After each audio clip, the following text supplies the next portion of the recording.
한 치 앞도 알 수 없는 게 사람 인생이라지만 설마 제가 썰밤에 사연을 보내는 날이 올 줄은 몰랐네요.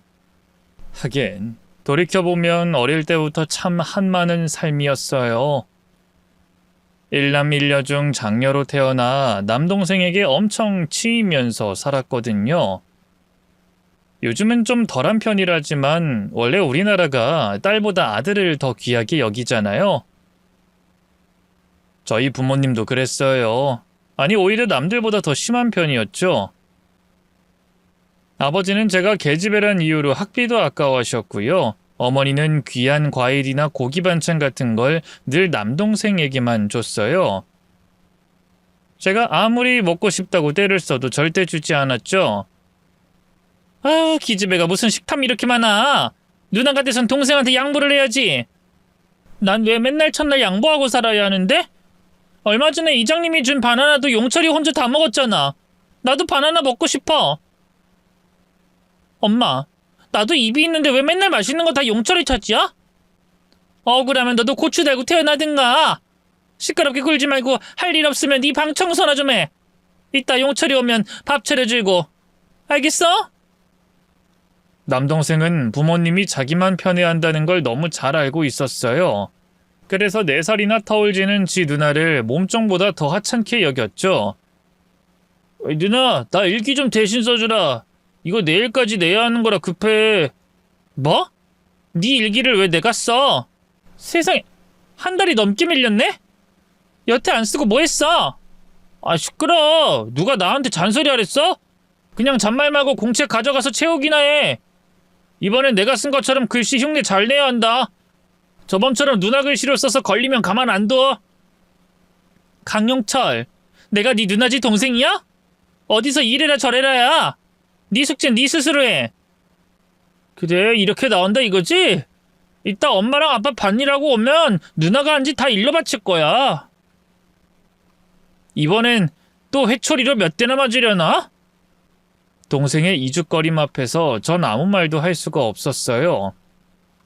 부모님은 전후 사정은 듣지도 않고 남동생 편만 들게 뻔했으니까요. 그래, 알겠어. 해주면 되잖아. 대신 이번 한 번뿐이다. 진작에 그렇게 나올 것이지. 아, 그리고 찬장 위에 있는 과자 좀 꺼내줘. 테레비 보면서 먹게. 넌 손이 없어 발이 없어. 네가 갖다 먹어. 이따 엄마 아빠 오면 또 맞고 싶어? 사람은 적응의 동물이라고 하잖아요. 어떤 환경에서든 결국엔 익숙해진다고요. 하지만 참 이상하죠. 전 머리가 커질수록 부모님의 차별과 남동생의 횡포를 견디기 힘들었어요. 그래서 괜히 반항했다가 아버지한테 죽기 직전까지 맞아보기도 했고요. 몰래 가출해서 친구네 집에서 신세를 지기도 했네요. 그런 저를 유난스럽다고 하는 친구들도 있었어요.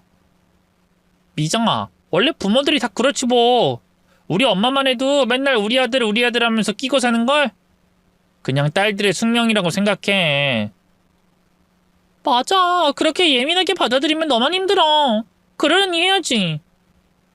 물론 그 시대 많은 여자들이 여자란 이유로 저처럼 부당한 대우를 많이 받은 건 알아요. 딸 아들 차별은 한 집 건너 한 집마다 있을 만큼 흔한 일이었고요. 하지만 그렇다고 해서 제가 받은 고통과 상처가 옅어지는 건 아니잖아요. 저는 공부도 곧잘 했지만 대학도 못 갔어요. 집안 형편이 어려운 것도 아니었고요. 그저 아버지가 반대했기 때문이었죠. 계집애가 공부는 무슨 공부야? 고등학교까지 보내줬으면 애비로선 할 만큼 했다. 이제 집에서 얌전히 너희 엄마한테 살림 배워서 시집이나 가. 그러지 말고 시험이라도 치르게 해주세요, 아버지. 선생님이 저 정도면 서울에 있는 대학도 갈 수 있다고 했어요. 저 간호대 들어가서 간호사가 되는 게 꿈이에요. 간호사는 뭔 놈의 간호사야? 서울 대학 학비가 뭐 땅 파면 나오는 줄 알아?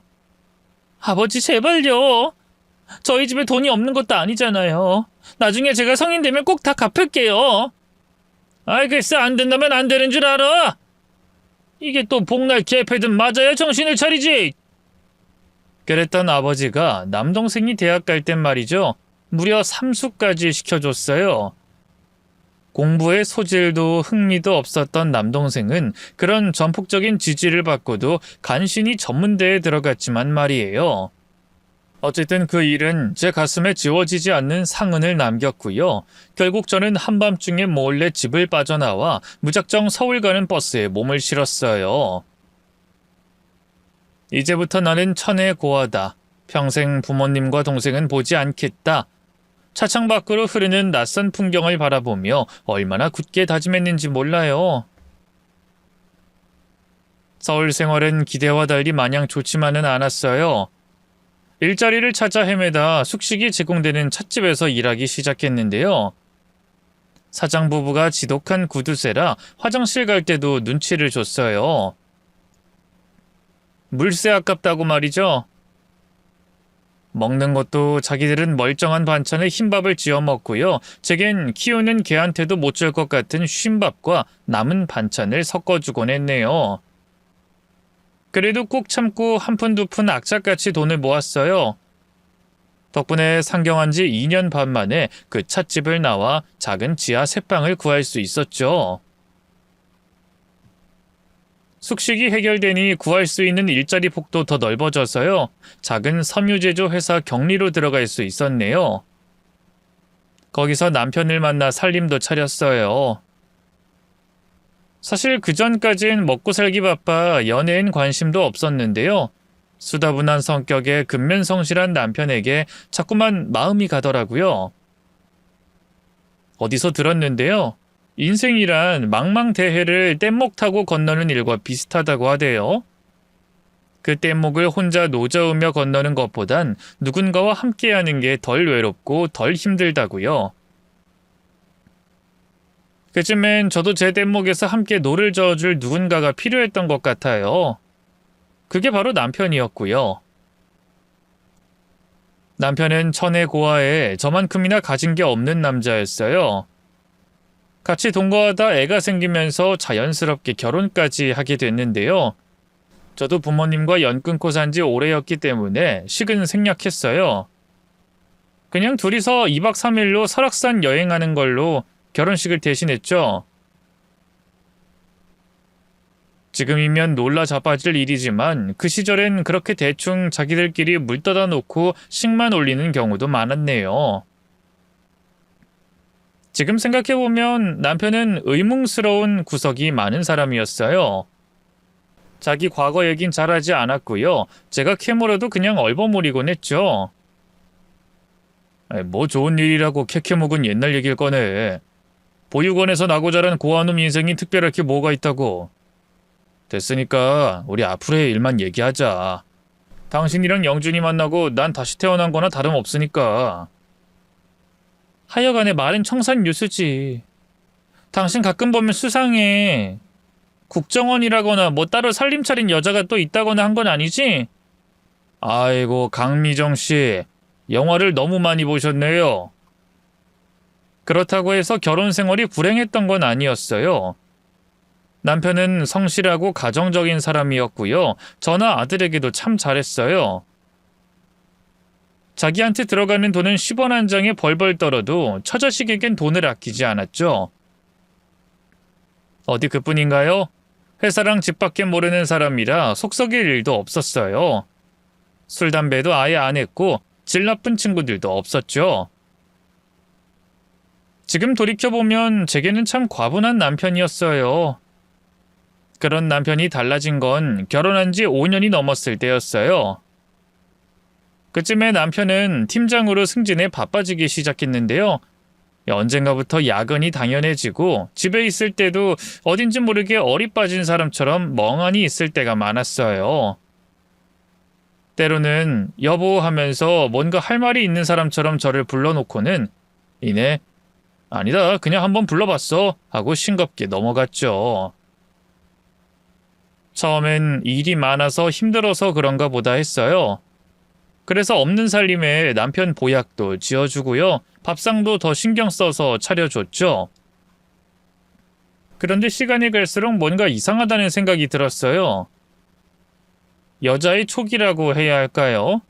남편이 제게 뭔가를 감추고 있다는 느낌을 지울 수 없었죠. 그러던 어느 날이었어요. 밤늦게 들어온 남편이 샤워를 마치고 나와 전화기를 들고 베란다로 나가는 거예요. 보통은 집에 오면 휴대폰을 방 한쪽에 던져놓고 쉬던 사람이었는데 그날따라 조용히 베란다로 나가 통화를 하더군요.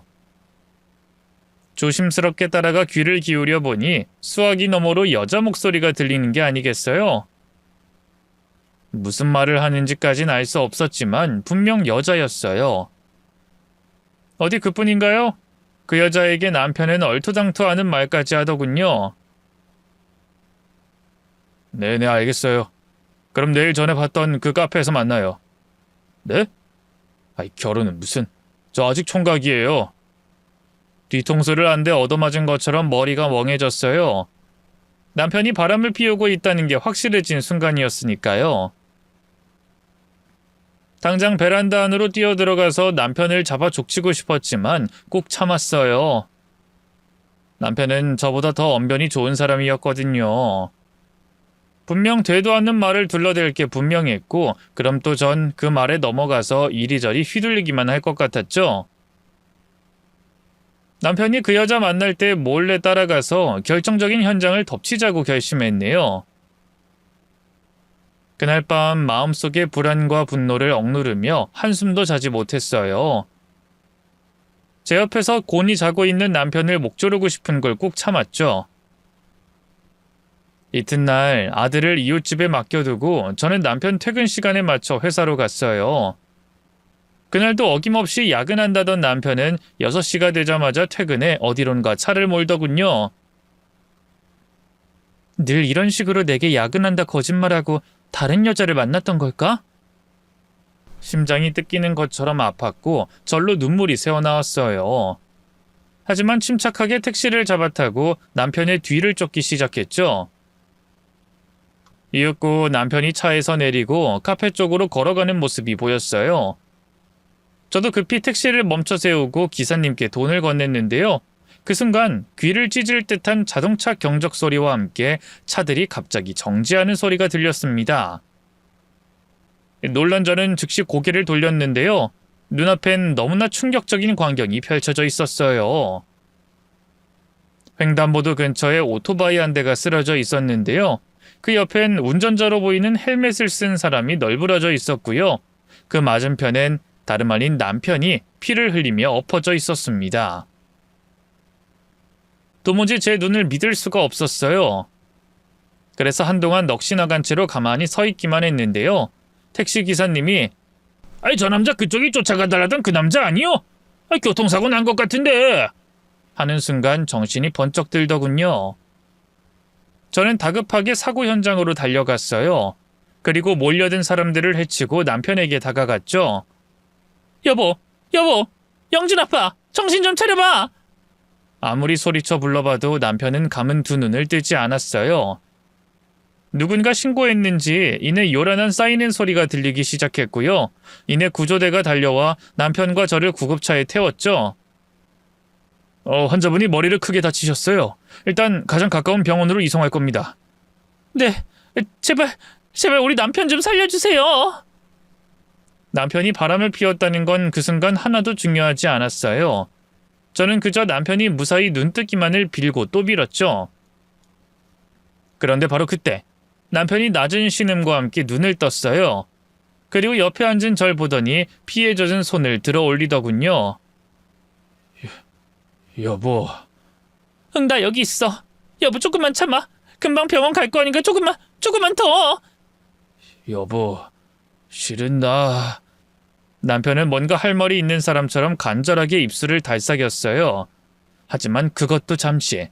이내 남편의 얼굴이 고통스럽게 일그러졌고요. 간신히 뜨였던 남편의 눈이 다시 굳게 닫혔습니다. 그리고 그 눈은 다신 빛을 보지 못했죠. 무슨 정신으로 남편의 장례를 치렀는지 모르겠어요. 남편의 사망 선고부터 화장, 몰려든 조문객들까지 모든 게 현실이 아닌 꿈 같았죠. 겨우 5살 박이인 아들은 제 아빠가 죽었다는 것도 몰랐어요. 엄마, 아빠는 어디 갔어? 아빠 왜 안 와? 아직도 회사에 있어? 천진하게 묻는 아들에게 저는 남편이 아주 먼 외국으로 출장을 갔다고 당분간은 못 올 거라고 대답해 줬어요. 대신 장난감을 사올 거라고 했더니 아들은 신나하더군요. 그런 아들을 끌어안고 또 한참을 울었네요. 남편을 죽인 가해자는 새파랗게 젊은 20대 남자였어요. 오토바이 운전이 미숙해서 그랬다고 제발 용서해달라고 빌더군요. 가족이라곤 연로한 할머니밖에 없는 저희 집보다도 더 형편이 어려운 그런 사람이었죠. 그 집 할머니가 무릎까지 꿇고 자기 손주를 용서해달라고 비는데 차마 모질게 나가질 못하겠더군요. 그래서 그 할머니가 주는 푼돈 받고 그냥 합의해줬어요. 그 총각이 감옥에 들어간다고 해서 저희 남편이 살아 돌아오는 건 아니었으니까요. 그날 이후 제 세상은 완전히 뒤바뀌었어요. 저는 남편 대신 가장이 돼 어린 아들을 책임져야 했죠. 이미 출산과 육아로 경력이 단절된 터라 일반 회사에 들어가는 건 꿈도 꿀 수 없었고요. 인력사무소의 소개로 파출부 일을 시작했어요. 꽤 이름 있는 중소기업 사장님 댁이었는데요. 사모님이 좀 카탈스럽긴 해도 돈은 많이 줬어요. 저 오기 전엔 파출부가 여럿 갈려나갔다고 해서 긴장했는데 다행히 사모님이 저 일하는 걸 마음에 들어 하더군요. 우리 바깥 양반이 입이 까다로워서 어지간한 반찬은 손도 안 대거든. 근데 아주머니가 하는 음식은 다 맛나게 잡수시네. 손끝이 야무져 그런가 청소도 꼼꼼하게 잘하고. 아예 입주 가정부로 일할 생각은 없어요? 돈은 훨씬 더 쳐줄 수 있는데. 감사한 말씀이지만 제가 아들이 하나 있어서요. 아직 초등학교도 못 들어가서 아직 제 손길이 많이 필요해요. 그래요? 아쉽네. 어쨌든 앞으로도 잘 부탁해요. 네, 사모님. 열심히 할게요. 나름 안정적인 일자리를 얻으니 힘이 났어요. 얼른 목돈을 모아 작은 음식점을 차릴 계획이었죠. 이 파출부 일이라는 게 아무래도 고용주 눈치도 많이 봐야 하고요. 무엇보다 아들과 함께할 시간이 너무 적었으니까요. 자영업을 하면 좀 낫지 않을까 싶었어요. 그런데 파출부 일을 시작한 지 반년 만에 문제가 생겼어요. 아들을 봐주던 이웃집 아주머니가 갑자기 고향으로 내려가게 된 거였죠. 나도 영준 엄마 사정이 딱하니까 그동안 말을 못했는데 실은 우리 친정엄마가 얼마 전에 뇌수술을 했거든. 아무래도 마음에 걸려서 당분간은 고향에 좀 내려가 있으려고. 미안해. 아니에요. 그동안 우리 영준이 봐주신 것만으로도 너무 감사한걸요. 어디 영준이 다른 데 맡길 곳은 있는 거야? 뭐 친정이라거나. 글쎄요. 한번 찾아봐야죠. 고민 끝에 정말 오랜만에 친정에 연락했어요. 결혼할 때 한 번 뵌 이후로는 처음이었죠. 저한테 부모로서 뭐 해준 것도 없으면서 저희 남편이 고아라고 얼마나 무시하고 반대를 하던지 결혼식 치르자마자 또 바로 연을 끊어버렸었거든요. 남편 장례식 때도 연락은 했었는데 뭐 일이 바쁘다면서 식구들 중 누구 하나 온 사람이 없었고요. 내색은 하진 않았지만 그것도 참 상처였네요. 아무리 내놓은 자식이라지만 그래도 사위가 죽었다는데 그이가 고아라서 장례식장에 찾아와 명복 빌어줄 일가 친척도 없다는 걸 알면서 어쩜 그리 무정할 수가 있나요? 그래도 의지하던 남편이 떠나고 나니 당장 손 내밀 곳이라곤 친정뿐이었죠. 여보세요? 엄마? 지금 바빠? 나 뭐 좀 부탁할 게 있는데. 하지만 엄마는 손주를 좀 봐달란 얘기에 냉큼 안 된다고 하더군요. 내가 이 나이에 거기까지 어떻게 가서 애를 봐주니? 엄마가 오가는 게 힘들면 내가 영준이를 거기로 보낼게. 유치원 끝나고 나 퇴근할 때까지 몇 시간이면 되니까. 우리 영준이 얌전해서 잘 울지도 않고 혼자서도 잘 놀아. 엄마는 그냥 영준이 저녁만 좀 챙겨줘. 돈도 내가 챙겨줄게. 응? 글쎄 안 된대도. 너희 올케 최근에 둘째 나왔잖아. 걔네들 돌보는 것만으로도 벅차. 엄마의 단호박 거절에 눈물이 팽 돌았어요. 절로 원망의 말이 쏟아져 나왔죠. 엄마, 정말 너무한 거 아니야? 내가 집을 왜 나왔는데? 엄마랑 아버지가 한평생 용철이랑 나 차별해서 그런 거잖아. 근데 어쩜 엄마는 변한 게 하나도 없어?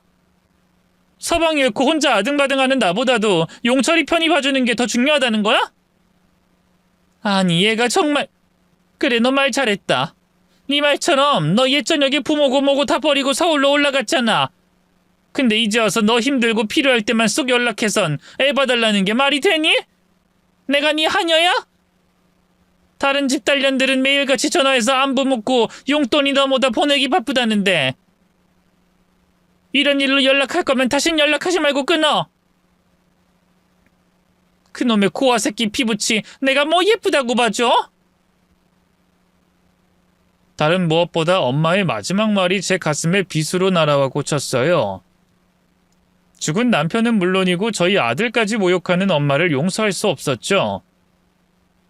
결국 저는 대꾸 없이 전화를 끊었고요. 다시는 엄마한테 연락하지 않았네요. 결국 저는 이웃집 아주머니가 고향 내려갈 때까지 아들 맡길 곳을 찾지 못했어요. 어쩔 수 없이 일하던 주인집 사모님에게 사정을 설명하고 당분간만 애를 데리고 출근하기로 했죠. 사모님, 저 왔어요. 전화로 말씀드린 것처럼 오늘은 아들도 같이 왔는데 얌전히 창고방에 있으라고 할게요. 신경 쓰지 마세요. 됐어요. 어린애를 뭐 그런 좁고 어두운 곳에. 그냥 거실에 있으라고 해요. 전 어차피 외출할 거니까.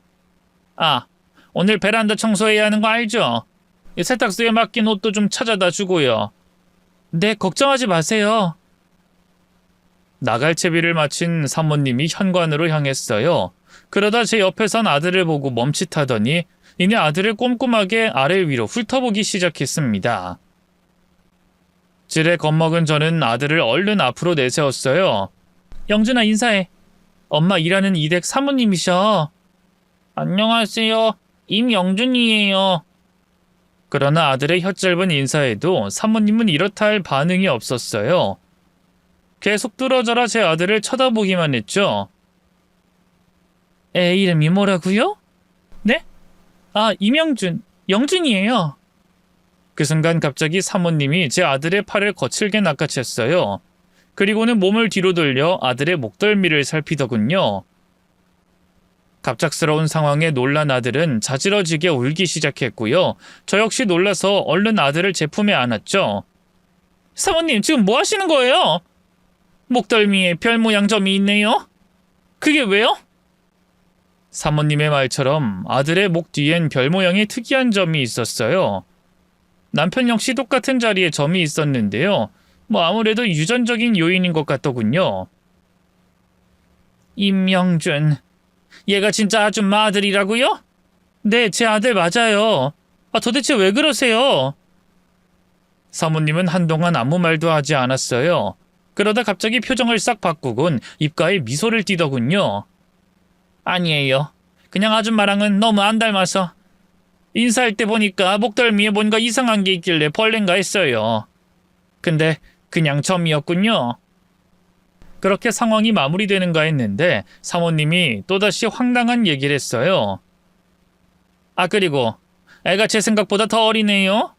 전 좀 더 컸을 줄 알고 집에 데려와도 된다고 한 건데. 미안하지만 오늘까지만 일하는 걸로 하죠.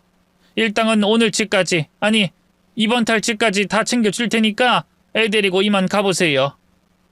네? 사모님, 그게 대체 무슨... 이해가 안 돼요? 아줌마 해고라고요. 애 데리고 당장 나가요. 왜 그러세요, 사모님? 갑자기 왜 이러시는지... 정말 말귀 못 알아먹네. 사모님이 핸드폰을 꺼내 밖에 있던 전용 운전기사와 가정부를 호출했어요. 그리고는 저와 아들을 끌어내라고 명령하더군요. 사용인들은 잘 훈련된 로봇처럼 저를 밖으로 끌어내려 했고요.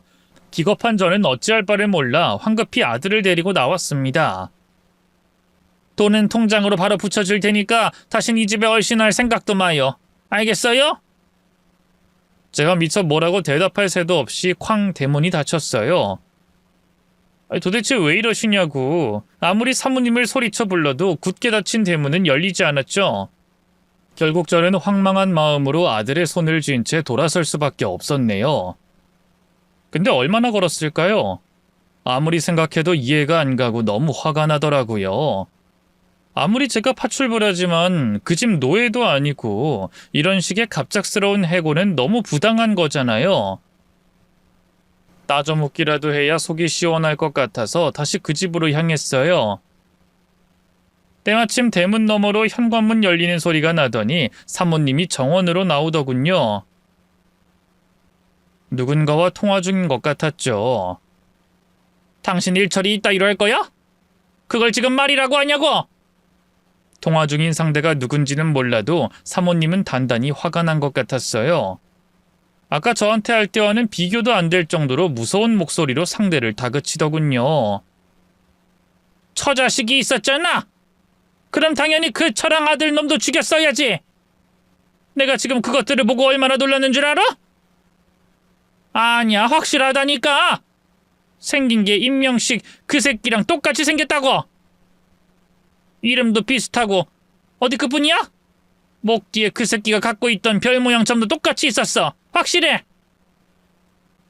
사모님의 입에서 남편의 이름이 튀어나온 순간 온몸이 떨리기 시작했습니다. 저는 아들을 바짝 끌어안고 담벼락 뒤로 몸을 숨겼어요. 그리고 사모님의 통화 소리에 한층 더 귀를 기울였죠. 애초에 영식이 그놈을 처리한 이유가 뭔데? 유산 때문이었잖아. 근데 처자식이 있으면 어떡해? 우리 집 재산이 다 그 거지 같은 것들한테 넘어갈 거 아니야? 당장 그 처자식도 처리해. 어디 감히 일을 이따위로 처리하고 내 돈을 받아가? 아이, 그걸 내가 어떻게 알아? 그냥 그때처럼 오토바이로 쳐버리면 되잖아. 내가 그런 것까지 일일이 말해줘야 돼? 그 순간 저는 깨달았어요. 남편의 죽음이 단순한 사고사가 아니고 뭔가 무시무시한 비밀이 숨겨져 있다는 걸 말이죠. 그리고 그 비밀을 만든 사람은 다름 아닌 사모님이라는 사실도요. 사모님이 이윽고 전화를 끊고 집 안으로 들어갔어요. 저는 일단 아들을 데리고 집으로 돌아갔고요. 다음날 아들을 유치원에 보낸 뒤 남편을 죽게 만든 오토바이 운전자를 찾아갔어요. 저를 본 운전자는 얼굴이 사색이 되더군요. 아니, 사모님이 여긴 어쩐 일로... 오랜만이네요. 그동안 잘 지냈어요? 아니요. 바깥분 그렇게 돌아가시게 만들었는데 제가 무슨 염치로 잘 지냈겠어요. 죄책감에 시달리는 듯 연기하는 그 얼굴을 보고 있자니 너무 가증스럽더군요. 그래서 저도 모르게 분노에 찬 목소리로 말했어요. 연기할 생각하지 마요. 이미 다 알고 왔으니까. 네? 다 알고 왔다뇨? 우리 남편 땡땡동 사모랑 짜고 일부러 죽인 거잖아요. 말해봐요. 얼마나 받았어요? 그게 무슨... 어디서 무슨 얘기를 듣고 오셨는지 모르겠는데 전 모르는 일입니다. 이만 가보겠습니다. 당황한 기색이 역력한 운전자가 허둥지둥 몸을 일으켰어요. 전 그런 남자에게 준비해뒀던 멘트를 던졌죠. 이대로 자리 뜨면 후회할 텐데? 나한텐 이미 증거가 다 있거든요. 그냥 바로 경찰서 갈까 하다가 그쪽 할머니 생각에 마음이 약해져서 기회를 주려고 찾아온 거예요. 그러니까 전부 사실대로 말해요. 그럼 그쪽은 봐줄 수도 있어요. 전 아무것도 모른다니까요. 그래요? 내가 아무래도 괜한 선심 베푼 모양이네요. 그럼 그냥 바로 경찰서로 갈게요. 저는 운전자를 지나쳐 카페 밖으로 나가려고 했어요. 그러자 그 운전자가 얼른 저를 잡아 세우더군요. 잠깐만요. 그러지 마세요. 전 아무 잘못 없어요. 그냥 시키는 대로 한 것뿐이라고요. 뭘 시키는 대로 한 것뿐이라는 거예요? 운전자의 입에서 나온 고백은 충격적이었어요.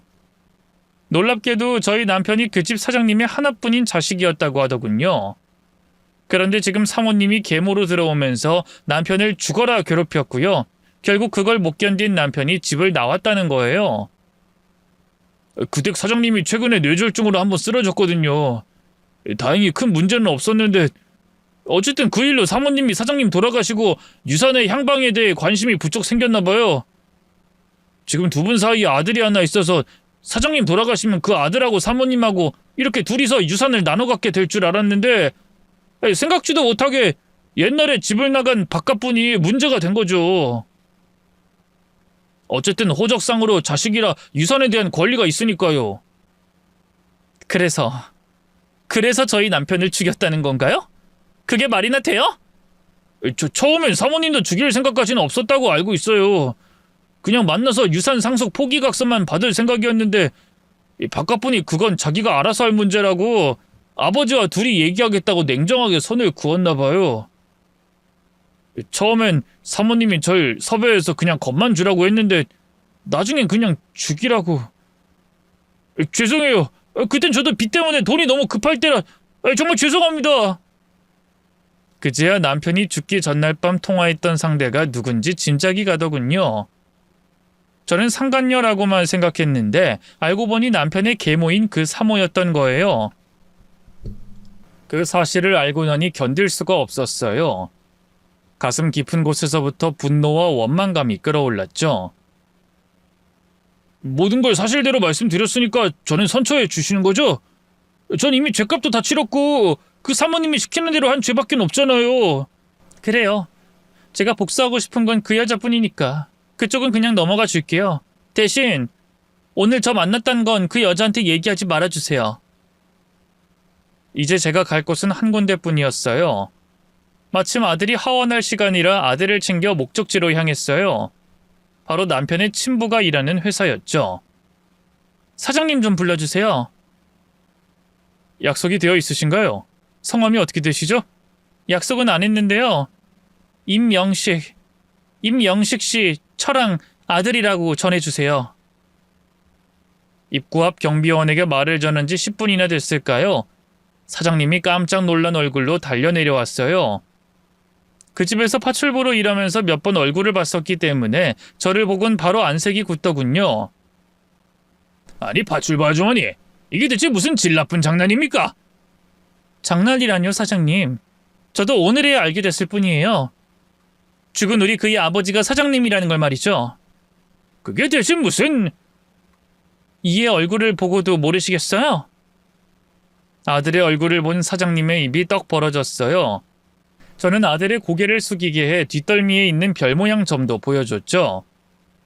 그러자 사장님의 두 눈에 눈물이 차올랐어요. 이럴 수가... 그럼 그쪽이 정말 우리 영식이 부인이란 말이오?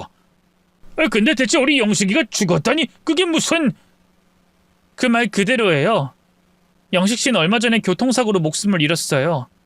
그리고 그걸 사주한 사람은 다름 아닌 사모님이고요. 못 믿겠으면 지금 이 자리에서 사모님을 불러 한번 확인해 보세요. 두 눈을 껌뻑거리던 사장님이 이내 비서를 시켜 사모님을 호출시켰어요.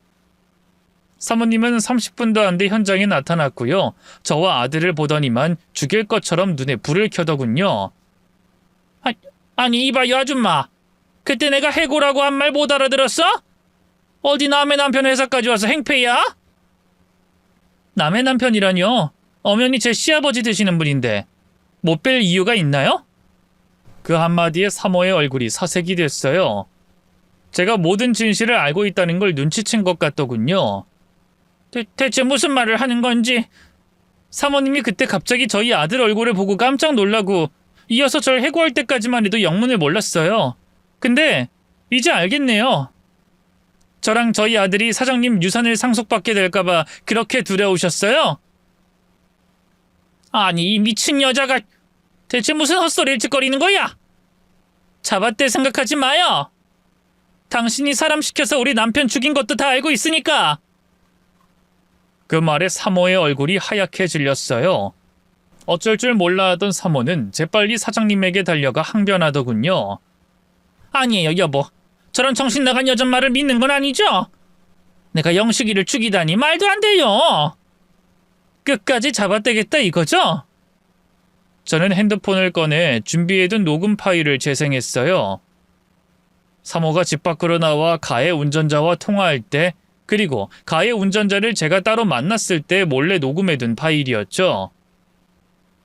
그 안엔 사모와 그 가해 운전자의 끔찍한 범죄가 샅샅이 기록돼 있었네요. 이래도 계속 잡아댈 거예요? 그 음성은 조작된 거야. 너 인연 어디서 왔어? 누가 시켰길래 이렇게 날 모함하는 거냐고? 여보, 난 정말 아니에요. 내가 영식이를 죽이다니. 저건 다 조작된 거예요. 그래요? 정말 조작된 파일인지 아닌지는 경찰서 가서 확인해 보자고요. 저는 바로 112를 눌러 경찰과 통화하려고 했어요. 그러자 그 사모가 번개처럼 달려와 제 손에서 핸드폰을 빼앗아 던져버리더군요. 이 망할 년이 누구 인생을 망치려고? 그것만으로도 이미 사모는 자기 죄를 인정하거나 다름없었어요. 그 순간 충격에 빠져 그 모습을 지켜보던 사장님이 사모에게 다가가더군요. 당신? 어떻게 당신이 영식이를? 그놈이 무슨 죄가 있다고 죽여? 그깟 돈이 뭐라고? 분노를 참지 못한 사장님이 사모의 뺨을 때렸어요. 그러자 사모가 눈에 도끼를 품고 대들더군요. 다 당신 때문이잖아! 그놈을 잊고 살 땐 언제고 죽을 때 돼서 왜 찾는데? 왜 전재산을 물려주겠다고 했는데? 그동안 당신 옆에 딱 붙어서 젊음 다 바쳐 수발든 건 나야. 당신 아들 노릇한 것도 영식이 그놈이 아니라 내 아들 영춘이라고. 우리 모자가 영식이 그놈보다 훨씬 당신한테 헌신했는데 왜 당신 재산을 우리가 아니라 그놈한테 줘? 그게 말이 된다고 생각해? 당신 정말 그깟 돈 때문에 영식이를 죽였단 말이야? 아무리 괴물하지만 어쩜 그렇게 잔인해? 그래도 그놈 서류상으로는 당신 아들이라고! 울부짖는 사장님 앞에서 사모는 비소를 지었어요. 아들 같은 소리 하네. 피 한 방울 안 섞였구만. 무슨 그 뻔뻔한 새끼 끝까지 총각이척 날 속였어. 저 자식이 있는 걸 알면 해코지할까봐 끝까지 나한테 거짓말했다고. 개자식, 더 잔인하게 죽였어야 했는데. 시모의 그 말을 듣는 순간 그나마 남아있던 한 줄기 이성이 뚝 끊어졌어요. 저는 그대로 시모에게 달려가 뺨을 때렸고요. 그것도 모자라 머리채를 잡고 탈탈 털고 배에 주먹질을 했죠. 시모는 비명조차 지르지 못하고 그 자리에서 쓰러졌고요. 불성사납게 오줌까지 지리더군요. 아파? 우리 남편은 아마 더 아팠을 거야. 이 금수만도 못한 여편네 같은 이... 두고 봐. 평생 감옥에서 썩게 만들어줄 테니까. 감옥 얘기에 사모의 두 눈에 번쩍 빛이 들어왔어요. 평생 부잣집 사모님으로 손에 물 한 방울 안 묻히고 살아왔을 때니 옥살이가 무서웠겠죠. 갑자기 제 앞에서 무릎을 꿇더니만 손이 발이 되도록 빌더군요. 아줌마, 아니 사모님, 제발 한 번만 용서해 주세요. 네? 제가 잠깐 어떻게 됐었나 봐요. 영식이 그놈만 없으면 된다는 생각에 그만. 제가 감옥 간다고 해서 영식이가 살아 돌아오는 건 아니잖아요. 이 나이에 옥살이 하면 죽을지도 몰라요. 제발 선처를 베풀어줘요. 네? 선처? 살인자 주제 선처 같은 소리 하네. 그래, 당신이 감옥 간다고 해서 죽은 남편이 살아 돌아오진 않겠지. 근데 내 속이 후련해질 것 같거든. 난 그것만으로도 충분해. 저는 그 자리에서 바로 경찰을 불렀어요. 이미 이 회사로 찾아오기 전에 경찰서에 가서 자초지종을 다 설명하고 도움을 구한 상태였거든요. 혹시라도 사장님이 제 편을 안 들어줄 때를 대비해서 말이죠. 덕분에 빠르게 경찰들이 와줬고요. 사모와 그 가해 운전자는 현장에서 바로 체포됐어요. 조사 결과 남편의 죽음은 역시나 단순한 사고가 아닌 두 년놈의 음해라는 게 밝혀졌고요. 사모와 그 가해 운전자는 구치소에서 바로 감옥으로 넘어갔습니다. 가해 운전자는 뒤늦게 저에게 속았다는 걸 알고 길길이 날뛰었지만 뭐 어쩌겠어요. 이미 자기 손엔 수갑이 채워진 상태인데요. 사장님은, 아니 시아버지는 뒤늦게 아들의 유해 앞에서 펑펑 눈물을 쏟으셨어요. 미안하다고. 무심했던 이 아비를 용서하라면서 무릎까지 꿇더군요. 저는 시아버지가 남편과 이별할 시간을 충분히 드리기 위해 한동안 연락하지 않았는데요. 한 보름쯤 지났을까요? 시아버지에게서 먼저 연락이 왔어요. 아들에게 못한 만큼 저희 모자의 뒤를 봐주고 싶다고 하더군요. 이제 와서 내가 이러는 게 너무 염치 없다 느껴질 수도 있겠지만 내게 한 번만 기회를 줄 수 없겠니? 그 여자하고는 이혼했고 둘째 놈도 내보냈다. 얼굴만 보면 자꾸만 그 여자가 한 짓이 생각나서. 어쨌든 늦었지만 이제라도 내 하나뿐인 며느리와 손주놈에게 최선을 다하고 싶구나. 함께 살자는 시아버지의 제안이 부담스러운 건 사실이었어요. 이 말이 시아버지지 그전까진 제게 고용주였으니까요. 하지만 아들을 잃은 슬픔과 회한에 잠긴 시아버지의 얼굴을 보고 있자니 차마 거절의 말이 나오지 않더라고요. 그래서 저는 가타부타 말없이 그렇게 하겠다고 했고요. 아들과 같이 시댁으로 들어갔어요. 시아버지는 저희 모자에게 최선을 다하려고 했어요. 가정부 아주머니에게 시켜서 제가 살림이든 뭐든 일은 절대 못하게 했고요. 틈만 나면 뭐 갖고 싶은 거 없냐, 먹고 싶은 거 없냐 물어보셨네요. 어디 그뿐인가요? 됐다고 했는데도 제 옷장에 온갖 명품 옷과 가방을 빼곡하게 채워주셨어요. 특히 하나뿐인 손주에겐 손수 장난감을 사주고 놀아주며 마치 죽은 남편에게 못한 걸 보상이라도 하듯 애정을 쏟아부었네요. 아들도 그런 시아버지의 따뜻함에 점점 마음을 열었고 집안 분위기도 한결 좋아졌죠. 저는 그 모습을 보며 시아버지의 진심을 느낄 수 있었어요. 솔직히 남편이 그렇게 될 때까지 나 몰라라 했던 시아버지를 원망하는 마음도 조금은 있었는데요. 늦게나마 저와 아들에게 최선을 다하는 시아버지를 보면서 점차 마음속 상처가 아물기 시작했죠. 그런데 그런 행복도 아주 잠깐이었어요. 제 처지가 확 달라졌다는 걸 안 친정 부모님이 갑자기 연락을 해오기 시작했거든요. 제가 집을 나왔을 때도, 남편이 죽었을 때도, 아들 좀 봐달라며 손을 내밀었을 때도 무정하게 내치던 주제에 갑자기 저희 시댁까지 찾아와선 친한 척을 해대더군요. 심지어 남동생과 올케 부부까지 애들을 데리곤 같이 왔어요. 대문을 열어보곤 얼마나 기겁했나 몰라요. 아니, 다들 어쩐 일이에요? 서울까지 이렇게 연락도 없이. 얘는 애미애비가 딸년 집 찾아오는데 연락은 무슨 연락? 박하사도는 집에 계시니? 회사 가고 안 계세요. 아무리 딸 집이라고 해도 이렇게 찾아오면 실례죠. 더군다나 저 혼자 사는 집도 아닌데. 오늘은 이만 가주세요. 제 차디찬 말에 친정엄마의 표정이 바로 표독스러워졌어요. 아니, 이 기집애가 넌 어쩜 그렇게 무정하니? 늙은 애비애미가 찾아왔는데 얼른 집안으로 들여서 대접하진 못할 망정. 아이, 엄마 그렇게 화내지 마. 누나도 좀 참고. 내가 기니 할 말이 있어서 온 거니까 급한 마음이 연락 못한 건 미안해. 응? 중간에 낀 남동생이 급하게 저와 엄마를 달랬어요. 그리고는 입가에 비굴한 미소를 띠고 말을 잇더군요. 실은 내가 회사 그만두고 작게 사업을 하나 해보려고 하거든. 근데 돈이 좀 부족해서. 누나가 도와줄 수 있을까? 그제야 친정 식구들이 때로 쳐들어온 이유를 알겠더라고요. 기가 막혀서 헛웃음이 절로 나왔죠. 인간들이 어쩜 이렇게 뻔뻔한지. 가족이라고 하면서도 언제나 절 무시하고 내칠 땐 언제고 이제 와서 저를 이용해 먹으려는 속셈이 너무나도 뻔하게 느껴졌어요. 뭐? 내가 돈이 어딨어서? 에이, 이거 왜 이래? 죽은 매형이 부잣집 아들이었는데 누나랑 영준이한테도 뭔가 떨어지는 게 있을 거 아니야.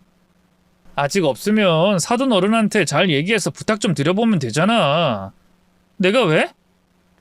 아이, 누나 정말 이럴 거야? 가족끼리 왜 이래? 다 같이 잘 살면 좋잖아. 가족?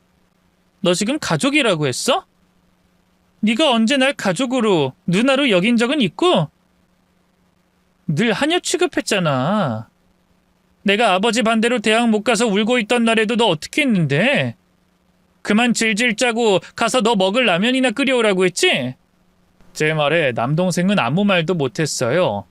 그러자 그런 남동생을 제치고 친정엄마가 앞으로 나서더군요. 이 기집애가 언제적 일로 아직도 가슴에 앙심을 품고 있어?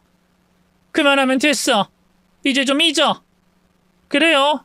옛날 일은 잊는다 쳐요. 근데 바로 몇 달 전만 해도 엄마 나한테 어떻게 했는데요? 우리 아들 돌봐줄 사람이 없어서 부탁 좀 했더니 칼같이 거절했잖아요. 너 알아서 살라고. 그 말 그대로 돌려드릴게요. 엄마고 아버지고 두 분이 알아서 사세요. 전 없는 자식인 셈 치고요. 아니 얘가 진짜 너 정말 애미한테 이럴 거야? 그렇게 친정 부모님과 얼마나 투닥거렸을까요? 새삼 이 뻔뻔한 인간들에게도 복수하고 싶다는 생각이 들더군요. 얼마나 절 우습게 여겼으면 제게 그렇게 막대하고도 이렇게 또 찾아와서 사업자금을 내놓으라 하겠어요? 일단 알겠으니까 오늘은 이만 돌아가시라고요. 곧 아버님 오실 텐데 이 모습 보고 화라도 내면 그땐 용철이 사업자금이고 뭐고 다 물 건너가요. 제가 나중에 따로 연락드릴게요. 저는 그렇게 친정 식구들을 내쫓았어요. 그리고 시아버지가 퇴근하고 집에 오자마자 자초지종을 설명하고 도와달라고 했죠. 시아버지는 알겠다면서 필요한 게 있으면 뭐든 다 말하라고 하더군요. 며칠 뒤 저는 친정으로 내려갔어요. 그리고 사업자금을 빌려주겠다고 했죠. 남동생의 얼굴이 바로 환해지더군요. 그게 정말이야? 정말 빌려줄 수 있어? 그래. 아버님이 얼마든 지원해 주시겠대. 그리고 그동안 나 잘 키워줘서 고맙다고 조만간에 여행이라도 같이 가재. 뭐? 여행? 해외도 상관없대. 호텔부터 비행기값, 거기에 드는 부대 비용까지 다 대주시겠다고. 그 말에 남동생과 올케는 물론 친정 부모님의 두 눈도 반짝였어요. 다름 아닌 탐욕의 빛이었죠. 이후 그 인간들은 머리를 맞대고 작당 모의를 하더니만 유럽에 가고 싶다고 하더군요. 유럽? 좋지. 이번 기회에 좋은 데 가서 푹 쉬다 오자. 제 말에 남동생과 올케, 친정 부모님은 믿기지 않는다는 듯 환하게 웃었어요. 저는 그들 앞에서 일부러 더 친절하게 굴며 그 인간들의 기대를 한껏 부풀려줬죠. 여행이 다가올 무렵 저는 시아버지와 제 비행기를 취소했어요. 그리고 친정 식구들에겐 그럴듯한 핑계를 댔죠. 어떡하지? 아버님이 갑자기 감기에 걸리셔서 이번 여행 같이 못 갈 것 같아. 아버님이 아픈데 며느리인 내가 여행을 가기도 좀 눈치 보여서. 대신 이거 아버님이 주신 카드인데 현지에서 돈 쓸 일 있으면 다 이걸로 써. 호텔은 내가 다 예약해뒀으니까 걱정 말고. 아무것도 모르는 친정 식구들은 희희낙낙이었어요. 조금의 의심도 없이 바로 유럽행 비행기에 몸을 실었죠. 그리고 그 인간들이 비행기를 탄 순간 저는 기다렸다는 듯이 시아버지의 카드를 정지시켰고요. 호텔 예약도 싹 다 취소했습니다. 며칠 후 유럽에 도착한 친정 식구들로부터 전화가 걸려왔어요. 누나, 이게 무슨 일이야? 호텔 예약했다며? 근데 우리 이름이 없다는데? 그리고 카드도 하나도 안 먹혀. 저는 일부러 천연덕스럽게 답했죠. 그거? 내가 호텔 다 취소하고 카드도 정지시켰거든. 뭐? 누나 미쳤어? 아니? 그 어느 때보다 멀쩡한데? 다시 생각해보니까 우리 아버님이 그런 돈을 써가면서까지 너랑 부모님 여행 보내줄 이유가 없더라고. 뭐? 누나 갑자기 뭔 소리야? 그동안 너랑 엄마 아버지가 나한테 한 짓에 비하면 이 정도는 약과 아니니? 이제부턴 더 이상 날 이용할 생각 마. 전화기 너머에서 남동생의 목소리가 점점 다급해졌어요. 누나, 이게 말이 돼? 우리 지금 여기서 꼼짝도 못하게 됐다고. 어서 카드 다시 살려줘. 어머니 아버지도 함께 계시잖아. 그건 네가 알아서 할 일이지. 엄마랑 아버지가 그렇게 끼고 들던 대단한 아들인데 그 정도도 해결 못해? 이만 끊는다. 유럽에서 잘 즐기다 와. 저는 그대로 전화를 끊어버렸어요. 어찌나 통쾌하던지 몇십 년 묵은 채증이 쑥 내려가는 것 같았죠. 며칠 뒤 초췌한 모습으로 돌아온 친정 식구들이 찾아와 다시 한번 따지기 시작했어요. 너 정말 너무한 거 아니니? 우리를 이렇게 망신주다니. 어떻게 부모한테 이따위 장난질을 쳐? 친정엄마가 씩씩대며 외쳤지만 저는 차갑게 웃으며 대꾸했어요. 부모? 부모가 부모다웠어야 부모지. 내가 힘들 때마다 번번이 내치기만 한 인간들이 어떻게 부모야? 내가 시가로부터 얼마를 물려받든 당신들한텐 한 푼도 줄 생각 없어. 왜? 당신들은 내 가족이 아니니까. 그러니까 더는 헛물켤 생각하지 말고 당장 내 집에서 꺼져! 아니 얘가 정말...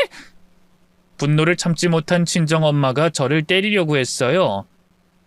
옆에 있던 아버지도 달려와 저를 잡으려 했죠. 하지만 저는 바로 일어나서 밖에 있던 경호원들을 불렀어요. 여기 이 사람들 좀 내보내줘요. 그리고 다신 집안에 들이지 마세요. 계속 난동 부리면 경찰에 신고하고요. 네, 사모님. 경호원들은 순식간에 움직여 친정 식구들을 대문 밖으로 내쫓았어요. 다들 뭐라고 고래고래 소리를 질렀지만 저는 단호하게 문을 닫고 더 이상 말을 섞지 않았습니다. 그날 이후로 저는 친정과의 연을 완전히 끊어버렸어요. 그래도 아무렇지 않더군요. 없는 이만 못한 가족들이었으니까요. 현재 저는 시아버지 그리고 아들과 셋이 행복하게 잘 살고 있어요. 시아버지는 아직까지 정정하시고요. 아들 역시 시아버지 사업을 물려받는 걸 목표로 열심히 공부하고 있습니다. 부디 앞으로의 인생은 큰 어려움 없이 평탄하기만 했으면 좋겠네요. 긴 얘기 들어주셔서 고맙습니다. 다들 건강하세요.